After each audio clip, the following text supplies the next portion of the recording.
Hoy vamos a estar hablando sobre el tejido social, la sana convivencia, como parte esencial en las estrategias de construcción social, teniendo en cuenta pues la pedagogía, la enseñanza, el aprendizaje dentro de este mismo tejido social.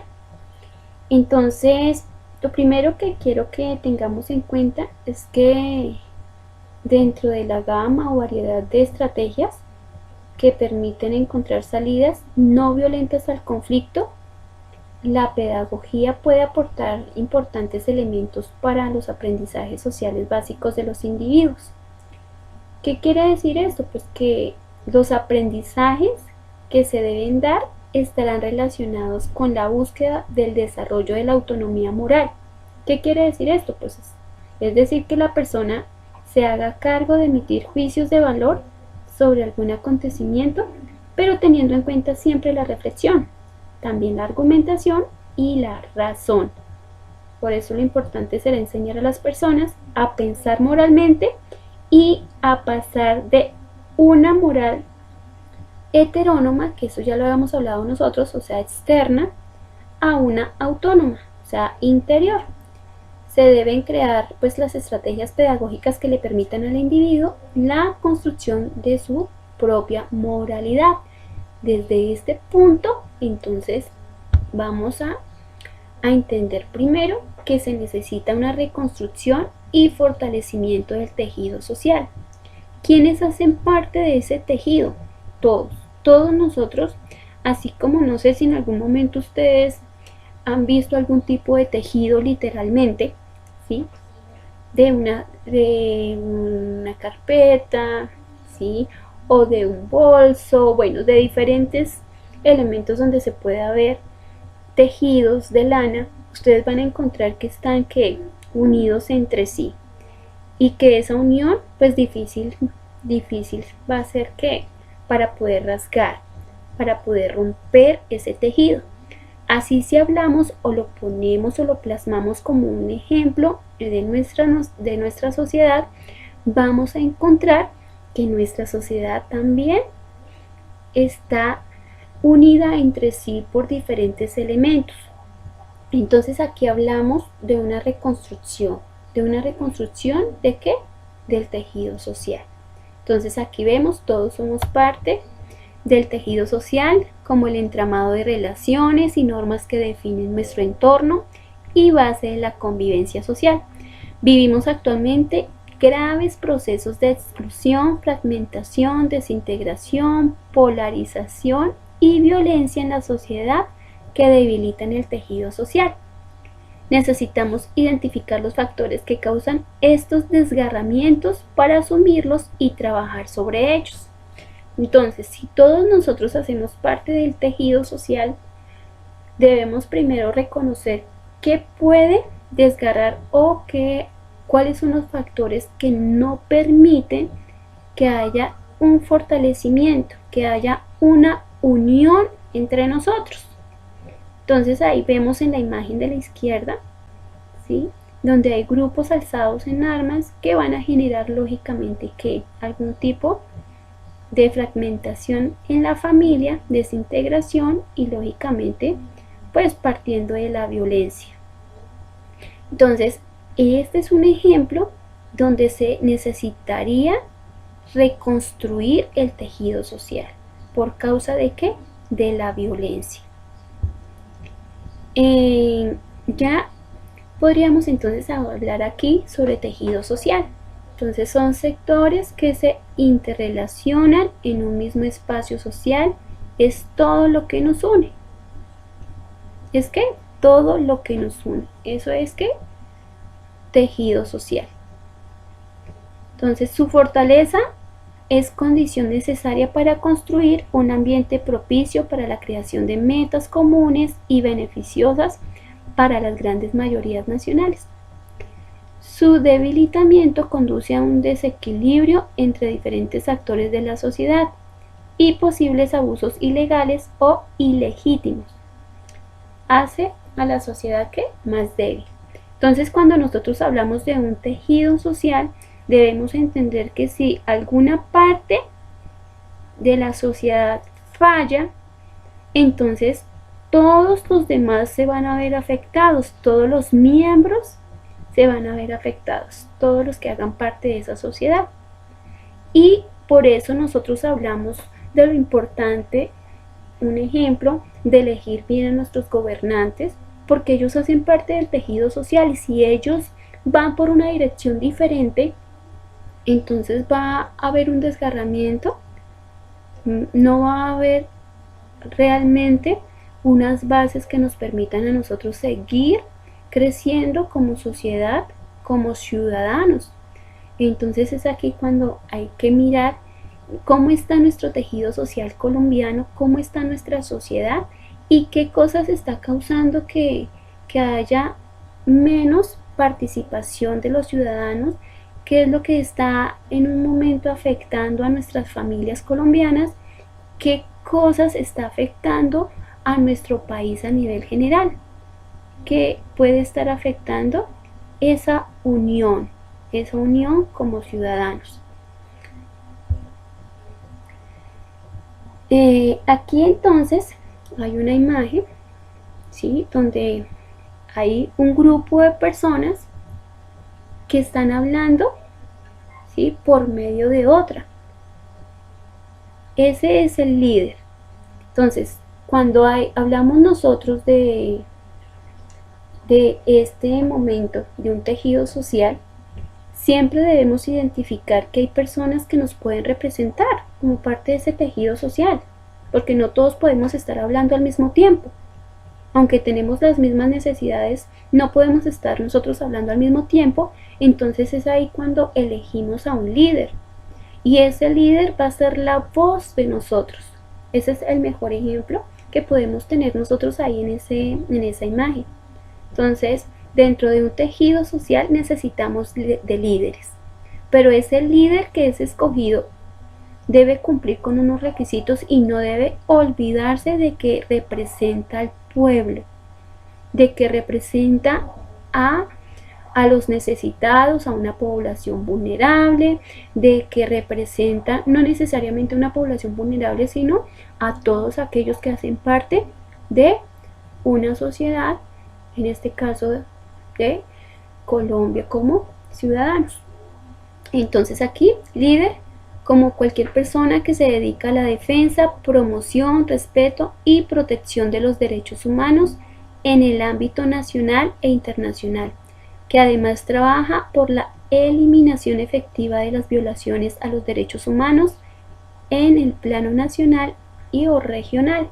Entonces, dentro de ese tejido social, como parte de la construcción, ¿sí?, de una sana convivencia, nosotros debemos entender de que existe la oportunidad de elegir a líderes que van a estar ahí como esos defensores de los derechos humanos en cualquier lugar de nuestro país y que hacen parte vital de ese tejido social, porque ellos serán, como vuelvo a repetirlo, serán quienes nos representen, quienes lleven esa voz, ¿sí?, esa necesidad ante las personas que ejercen autoridad en nuestro país. Entonces, ¿qué se debe tener en cuenta para hablar de mejorar ese tejido social y dar lugar a una convivencia, a una verdadera convivencia, a una sana convivencia? Entonces, debemos primero entender que hay unos aprendizajes básicos que nosotros debemos aprender. Por eso dice que aprendizajes básicos. No estamos aquí hablando de que son los grandes o altos funcionarios del gobierno los que deben aprender. No estamos hablando en este momento sobre aquellos grupos asados en armas o de aquellos que ejercen algún tipo de violencia, ¿sí?, a nivel nacional, sino estamos iniciando aquí con aprendizajes básicos desde el individuo, o sea, usted y yo. ¿Qué aprendizajes básicos debemos tener nosotros para mantener un tejido social basado en la sana convivencia? Entonces, en primer lugar, aprender a no agredir al otro.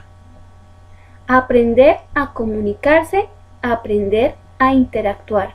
Estos son aprendizajes básicos para la convivencia que dará lugar a un tejido social que va a beneficiar a todos los ciudadanos. Entonces, desde el aprender a no agredir al otro, entonces este es la base de ¿qué? De todo modelo de convivencia social. Aprender a no agredir al otro. Eso se aplica en donde, en su casa, en mi casa. Eso aplica en el lugar de trabajo. Eso aplica, ¿sí?, en cualquier lugar donde yo me encuentre. Por eso dice ahí que es la base de todo modelo de convivencia social. Aprender a no agredir al otro. A no agredirlo por medio de palabras. A no agredirlo por medio de gestos. A no agredirlo por medio de acciones. ¿Sí? Esto es necesario que lo tengamos en cuenta dentro de ese tejido social. Entonces, ahí aparece aprender a no agredir al otro como parte vital. ¿Qué se debe tener en cuenta aquí? Entonces, lo primero, a discutir y defender su punto de vista sin herir al otro. Podemos tener diferencias. Podemos discutir. Cuando hablo de discutir no es de pelear, que nosotros también tenemos como una idea errónea sobre ello.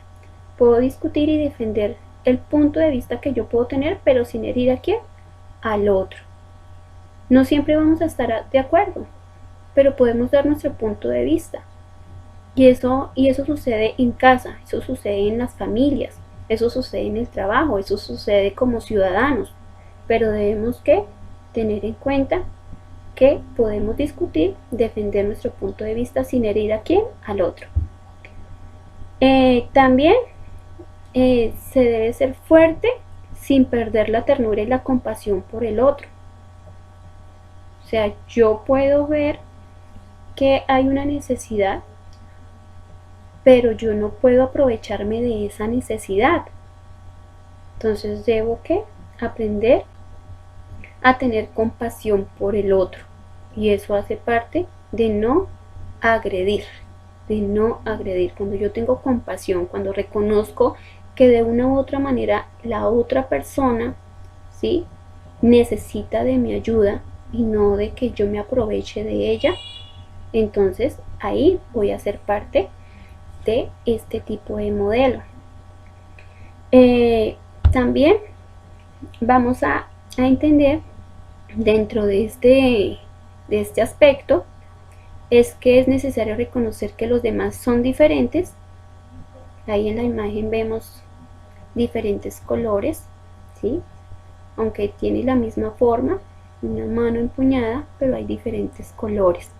Entonces reconozco que los demás son diferentes y pueden ser su complemento o su opositor, pero no su enemigo.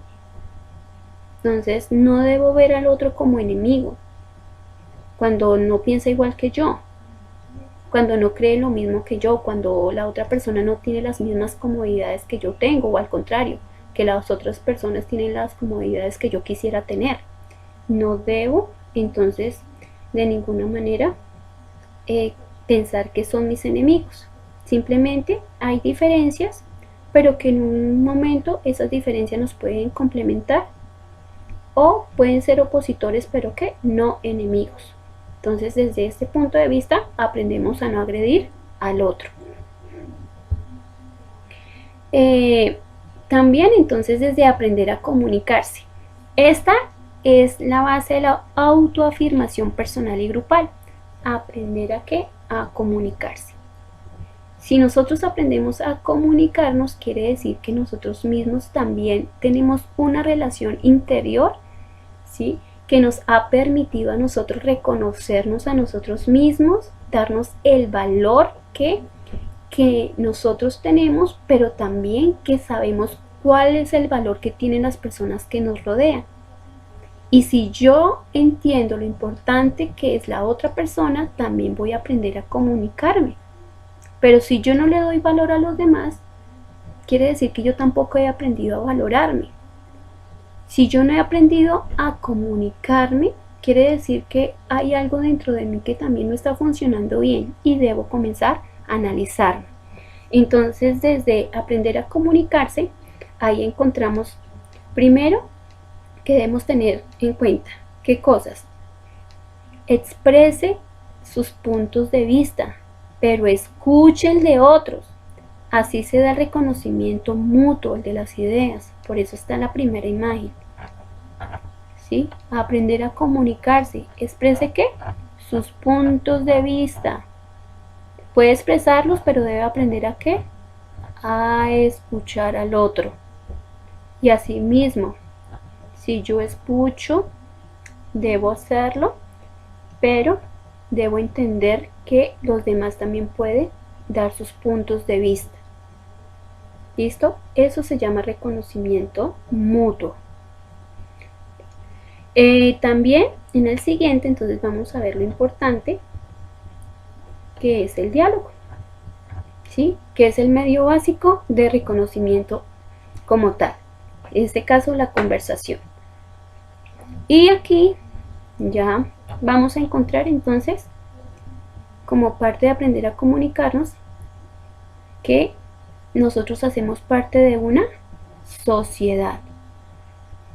Si hacemos parte de una sociedad, no podemos ser nosotros egoístas, ¿sí? No podemos nosotros dejar de lado la opinión de los demás, sino que debemos entender y aprender que somos parte de una sociedad y por lo tanto debemos aprender a convivir. Y si necesitamos aprender a convivir, por eso es necesario aprender a comunicarnos. Ustedes, por ejemplo, dentro del grupo, ¿sí? Dentro del grupo al que pertenecen, el curso al que pertenecen, aprender a comunicarse, hacen parte de una sociedad, hacen parte en este caso de un curso, de un grado específico, y debemos aprender a convivir porque vamos a encontrarnos muchas veces, ¿sí? Lo mismo pasa en el trabajo, lo mismo pasa en cualquier lugar donde nosotros habitualmente desarrollamos nuestra vida cotidiana. Entonces, relacionarnos con los demás también debe ser objeto de aprendizaje. Esto nos facilitará conocernos y así llegar a generar empatía y respeto. Comunicarnos y compartir con los integrantes de nuestra sociedad generará también un reconocimiento y comprensión. Todos deseamos ser felices. Entonces, no implica que siempre debemos llegar a acuerdos, más bien que nunca llegaremos a consentir formas diferentes al diálogo para solucionar nuestros conflictos. Aquí, entonces, aprender a interactuar, ¿sí? Entonces, aquí, primero, si se dan cuenta en la imagen, aquí, primero debemos entender que de una u otra manera, todos somos extraños. En algún momento fuimos extraños. Yo fui una extraña para ustedes, ustedes fueron extraños para mí, pero a medida que nosotros aprendemos a interactuar, se va rompiendo ese fenómeno, ¿sí? Se va a romper con eso que nosotros consideramos como alejados de nuestro diario vivir o de nuestra cotidianidad, y vamos a percibirnos de que van a ser parte de nosotros. Entonces todos somos extraños hasta que aprendemos a ¿qué? A interactuar. Entonces, en aprender a interactuar debemos aprender a acercarnos a los otros. Pero ojo, cuando digo acercarnos es bajo principios de respeto, bajo principios de libertad, bajo principios de honradez, bajo principios de verdad, bajo principios que van a permitir que realmente haya un interactuar de manera correcta. En este caso, como se dan cuenta, aprendiendo a interactuar es la base de los modelos de relación social. Entonces, comuníquese con los otros, reconozca los sentimientos y que reconozcan también los suyos. Eso es importante en el aprender a interactuar. Reconozco los sentimientos de los demás, pero también eso implica que reconozcan los míos. También vamos a encontrar que eso de comparada con los otros, ¿sí? Es necesario también aceptar la existencia en el mundo donde todos buscan ser felices. Aprenda a ponerse de acuerdo y a discutir sin romper la convivencia. Usted puede saber si ha aprendido a interactuar cuando cumple con esto, cuando ha aprendido a ponerse de acuerdo y a discutir sin romper la convivencia, sin hacerle daño al otro, por medio de palabras, por medio de gestos, por medio de acciones, ¿sí? Ahí usted se dará cuenta que ha aprendido a interactuar. O, en este caso, si ha aprendido a comunicarse, pues cumpliendo con o teniendo en cuenta lo que ya vimos anteriormente, o aprender a no agredir al otro. Entonces, es necesario que tengamos en cuenta estos aprendizajes básicos para la convivencia. Dentro de los aportes que puntualmente puede realizar la práctica pedagógica, ¿sí? La que nos enseña, la que aprendemos a la solución de conflictos, entonces están estos aprendizajes. El aprender a no agredirnos, por ejemplo, debe ser el fundamento de la vida social del individuo, tomar partido y defender nuestro punto de vista, pero que esto no implique el lastimar al opositor. Reconocer las diferencias y resaltar su belleza es de gran importancia, pues nos permite conservar la ternura sin perder nuestro carácter. Comunicarse también permitirá, pues en este caso al hombre, conocerse y conocer a los demás. Ustedes han aprendido a conocer a sus compañeros precisamente por eso, ¿cierto? Y así sucesivamente. Saber hablar y escuchar será la regla de oro que nos permita pues reconocernos mutuamente. Conversando con nuestro opositor crearemos sociedades más racionales, pero a veces no, a veces en nuestra sociedad, ¿qué hacemos? Hay algún tipo de diferencia y lo que hacemos es responder con violencia, con palabras inadecuadas, con acciones que van a dañar al otro. Entonces, esto es necesario para poder crear un tejido social fuerte que no lo dañe absolutamente nada ni nadie.